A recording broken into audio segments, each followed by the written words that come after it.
Tesla stock is currently down about 1.9% at the time of recording this video. Here's why. Well, first and foremost, the markets are actually in the green today, but it's really being led by Nvidia and Apple.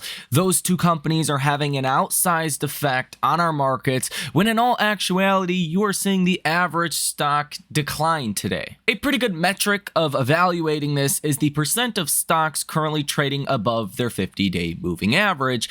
And it's down today, about 2.6%. In fact, you have over 1% of all stocks, that's thousands of stocks, tens of thousands of stocks on our markets that are actually going down today, breaking under their 50-day moving average. Currently, only 43.5% of all stocks are trading above their 50-day moving average, so markets are still in a pretty weak place. The gain today is being contributed by Nvidia, up 4.5% today, and Apple up over 1%. Other big tech stocks that are up include Amazon, a 0.5% in the green, and Microsoft up 1/3%. So that's one reason why Tesla is on the back burner today, down about 2%. The other reason is potentially this Donald Trump interview that is happening tonight. You can see DJT is down about 4.5% today, and there's likely a sympathy reaction with Tesla today because of the implications of doing this interview for Tesla. One, some investors don't like the political stance that Elon Musk is taking, but beyond that, Trump could say good things or bad things about EVs and about Tesla. So this is kind of being seen as a sell the rumor situation. I think it could actually turn out to be a buy the news situation. So it wouldn't surprise me if after this interview, perhaps coming tomorrow, Tesla stock outperforms the markets if we get good news or we don't get bad news from this interview, specifically in regards to Tesla. I'm actually quite optimistic that following today's underperformance, tomorrow could be an outperformance. With that said, Alex over on X shares the video from Tesla Chan of China's delivery centers just absolutely packed with people. This happened last quarter, and Tesla had a surprise beat on deliveries. We were actually the closest estimate for that last quarter deliveries being about 1,000 off. It was great.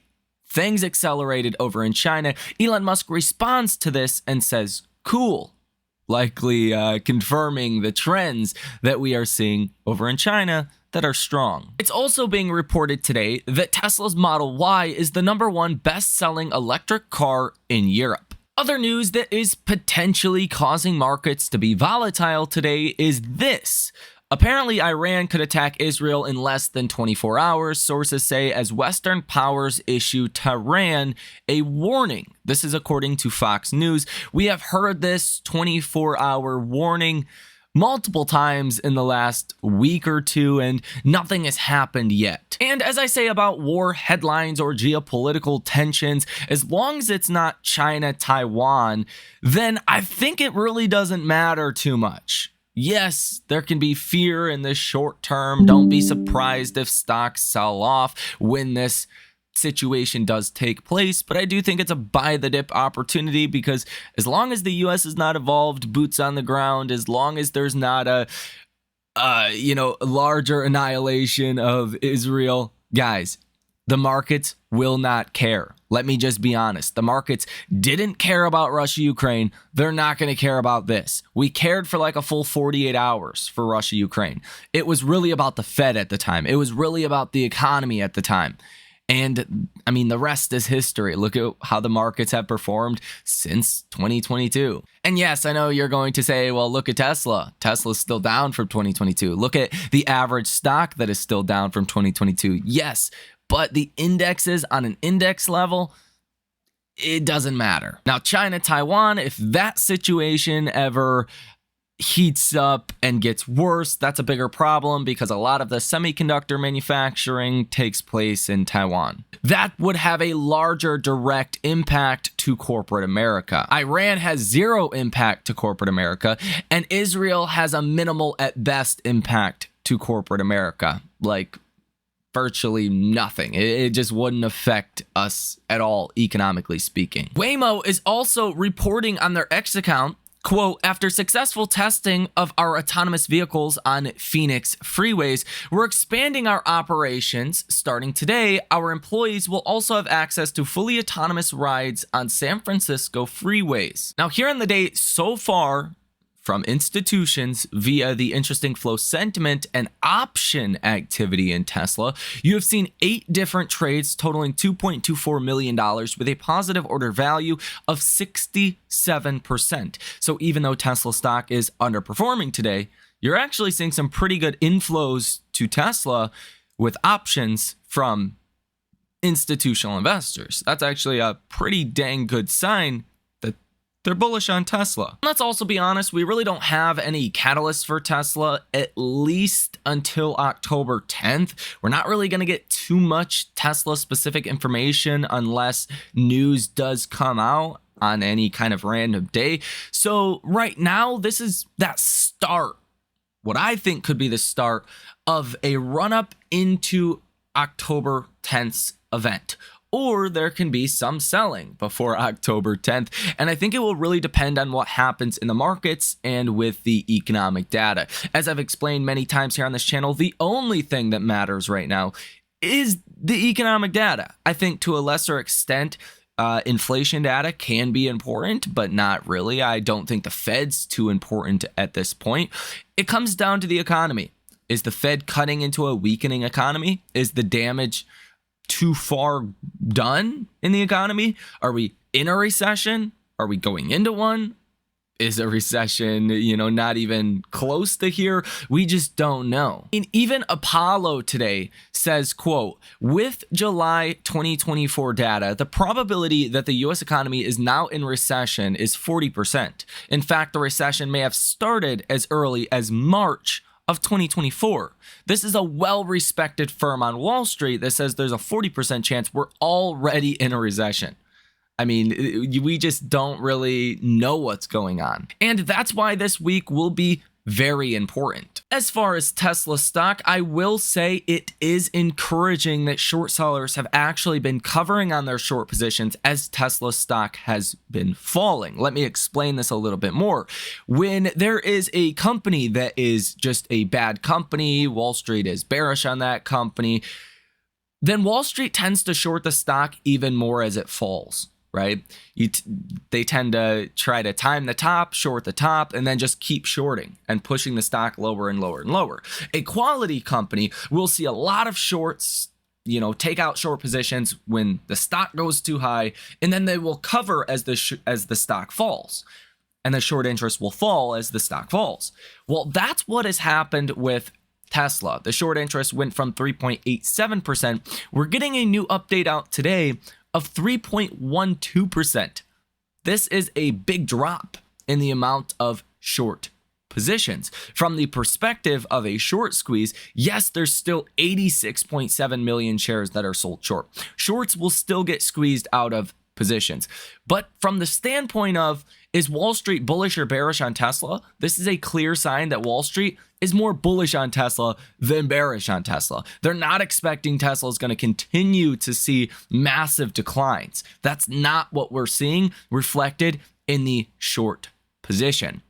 Now, with that said, you currently have $17.34 billion sold short. And as I just said, that equals 86.7 million shares that are currently sold short. Even on the day today, you have 415,000 shares that are being covered on and only 27,000 shares that are actually being sold short today. That means on net, almost 400,000 shares are being covered today. I also have a pretty cool update today. Tesla's Hollywood Supercharger, that'll include a diner and drive-in movie theater, is now getting steel siding for a more futuristic look, and the progress on this has been incredibly fast. It's also being reported that Rivian will be launching their travel kitchen by the end of the month for $1,400. It comes with an induction stovetop with 2 ranges, fold-out design, sits on the rear door, a drawer for cutting board and space for utensils, no sink that the prototype had, powered via the rear power outlet, and comes with a travel case. I mean, that's pretty cool if I say so myself. Google Trends data is starting to really accelerate yet again for the Model Y, recently going from 23 now up to 29. That is some incredible strength. The Model 3 has went from 22 up to 26, so that also looks pretty dang good. The Cybertruck has dropped from 74 to 72, still the most searched about Tesla product by far over the last 12 months or so. And you could see the Model S is sitting at 11 and the Model X is at 9. Those are both upticks of 1 point apiece. And why I like to show the Google Trends data each and every single day is to show you the trends of searches for Tesla products, because the first thing someone does is they get on Google and they search about a Tesla product before they buy one. So this is the best, I think, day-to-day indicator of what Tesla's demand likely looks like. And it's looked good for a while now, and it's starting to reaccelerate again. Tesla continues to run about 4,000 different ads with Google. Tesla's global inventory numbers rising yet again for the Model Y up to about 7,000. The Model 3 is falling a little bit to 6,000. The Model X is sitting at 3,700 and the Model S sits at about 2,800. Sentiment over on StockTwits for Tesla is bullish today at 56, which is definitely good to see heading into this event today in after hours. Message volume is low today at 43, but higher than yesterday at 40, and the participation ratio today is high at 57. Google Trends data for full self-driving is up to 22, which you have seen a real bottoming around the low 20s, which is higher than where you were before. This suggests that the free trial for FSD was really a gift that just keeps on giving, with the take rate likely now higher, but also the continued take rate is also likely gaining traction, right? If you had, let's just, for simple math here, if you had 1 million Teslas that got access to full self-driving and 20,000 of them purchased full self-driving or signed up after that subscription ended, now you're likely at 30, maybe 40 or 50,000. Just throwing numbers out there, it's probably a lot higher than that. We think the take rate's around 10%, but just to give some kind of comparison, or maybe it was 100,000, maybe it was a 10% take rate on 1 million vehicles. Maybe now it's up to 130,000 total vehicles that signed up for FSD. Maybe the take rate's now 13%. This is a pretty good indication of just that. Here on the day today, 10-year treasury yields are dropping about 3 basis points down to 3.91%. Some of this has to do with the Middle East tensions. There is a flight to safety aspect of today, with TLT actually moving higher. There was no news or anything that is causing this. You're up 1/3 People are just buying the bonds because there's still a lot of volatility. There's still uncertainty. Again, with the Middle East conflict, that really did start to send TLT higher when that news did break. So a little bit of a flight to safety today. I think this is a sign that we're going to get a lot more volatility throughout the rest of this week. Current probabilities for September 18th actually favor a 25 basis point cut over a 50 basis point cut. For the last week or so, markets at one point were pricing in over 80% chance of a 50 basis point rate cut September 18th. That probability now only sits at 47%. So the odds have actually fallen about 50%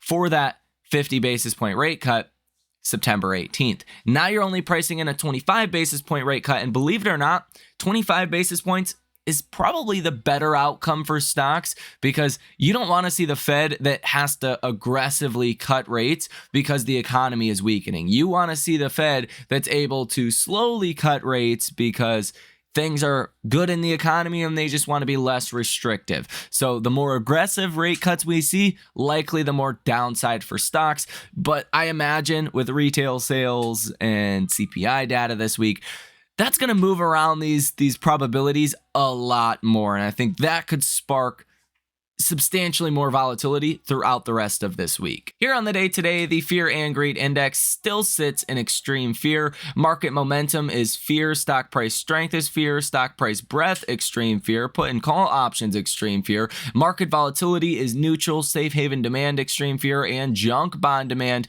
also an extreme fear, which I do think this number's not very accurate. I don't think extreme fear is driving the markets at this point. Just considering the bounce that you have seen on the S&P has been, pretty good, going from 507 at the lows for the SPY now up to the 535 level. That's a pretty big bounce. I don't think markets are still in extreme fear. I think fear would be appropriate, so take this with a little bit of a grain of salt. After all, your latest AI investor sentiment survey still shows the majority of investors are bullish at 40.5% bulls, 22% of investors are neutral, and 37.5% of investors are bearish. As far as Tesla stock on a technical basis, for the downside, you want to watch that 100-day moving average. We have been seeing a lot of support here, just really above 195. A lot of buyers are coming in around 195, and we've seen support there the last 2 days. Currently, Tesla stock's at $197.49 per share. It looks like we are getting a little bit of resistance once we get closer to this 200-day moving average, and that's the level I think we really want to be watching for to the upside. If we break above that 200-day moving average, then you have a pretty clear shot up to that 50-day moving average around 211, but I think you need the economic data to confirm we're not plummeting into a recession. I think you need retail sales to come in good, either in line with expectations or better than expectations. If that happens, then you see a larger upside move to that 50-day moving average, potentially as high as 215 by the end of this week.